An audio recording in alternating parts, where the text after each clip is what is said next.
It is my belief that no matter where you live, these four issues are what's holding back your society from true progress.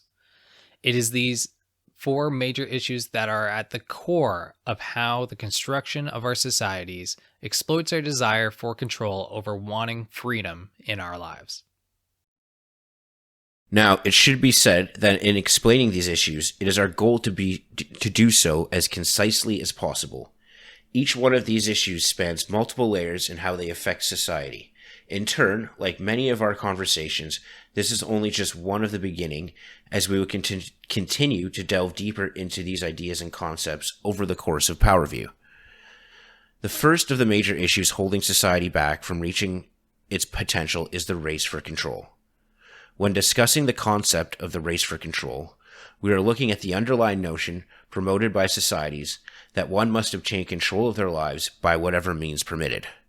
The freedom to be able to do what we want when we want to is naturally within us from birth and is constantly challenged by our limitations.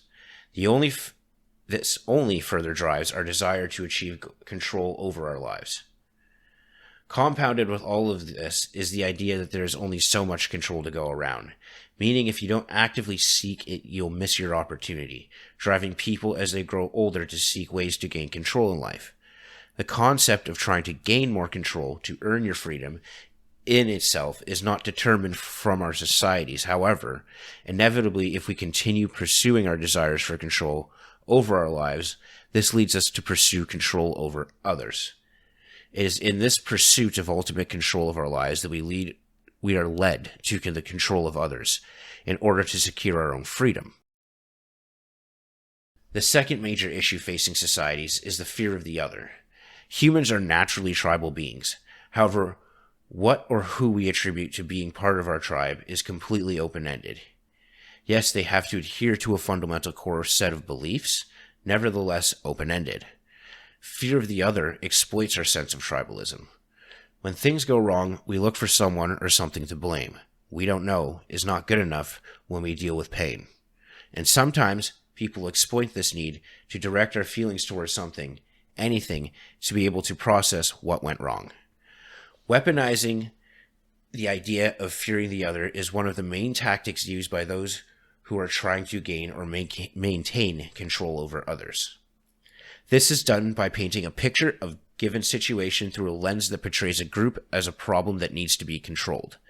This is sometimes commonly referred to as scapegoating, when an individual or group is blamed and presented as a threat, even though in reality they are not in the cause of the problem ultimately to blame. The concept of fear of the other can be taken further by utilizing these scapegoating techniques of skewing information to make the rest of the population justify actions against the scapegoated group or individual, simply because they are made to be seen as the other, rather than one of us. It can be true that a group that has been presented as the other can be partially at fault or bear some blame, but in many aspects of life, it is often that this is only part of the picture, and yet only one group is being presented as the problem. The third issue is for-profit societies. For-profit societies is a bit of a different situation than the concept of race for control and fear of the other. There have been many great things that have come out of for-profit societies. It has allowed people to reinvest their wealth into new ideas and business ventures that have otherwise may not have had the opportunity to engage in. However, even with all those great things, we believe it is fair to say that you don't have to look too far to see how having for-profit societies can easily lead to exploitation. When an individual or group is able to accumulate an unproportional amount of profit, they are able to use the profits to manipulate the system. Through this manipulation of societal systems, those who are able to manipulate it are able to manipulate it so the rules the rest of society have to follow do not apply to them. It is one of the greatest tools for gaining control and freedom. And lastly, number 4, the illusion of choice. Now, when we're talking about the illusion of choice, I like to think of this idea as a two-sided coin. On the one side, we have the illusion where we believe we are making a decision or choice based on an inherent difference between our choices.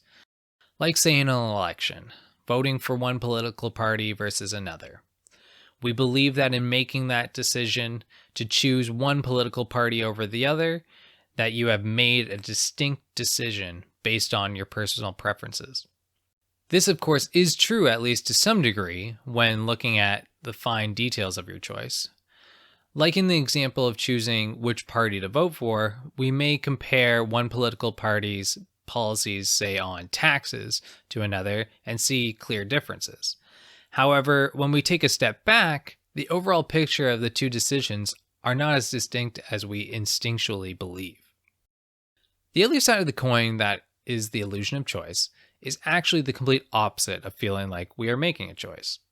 On this side of the coin, we are dealing with the feeling that we have only one choice or no other choice, which essentially means no choice at all. In the same election scenario where you have two political parties and you feel like you dislike both of them, but one of them you definitely dislike more than the other, so you have no choice but to vote for the lesser of two evils. This is arguably the largest hurdle that we face. It is so often that we are searching for a different solution or choice, but when we look around, we see no other option. Though it may be hard to see now, it is our purpose for this channel to show that there still can be choices to be made. These four major issues, the race for control, fear of the other, for-profit societies, and the illusion of choice, are something that no matter where you live, these four things have had a negative impact on where we live and how we govern ourselves.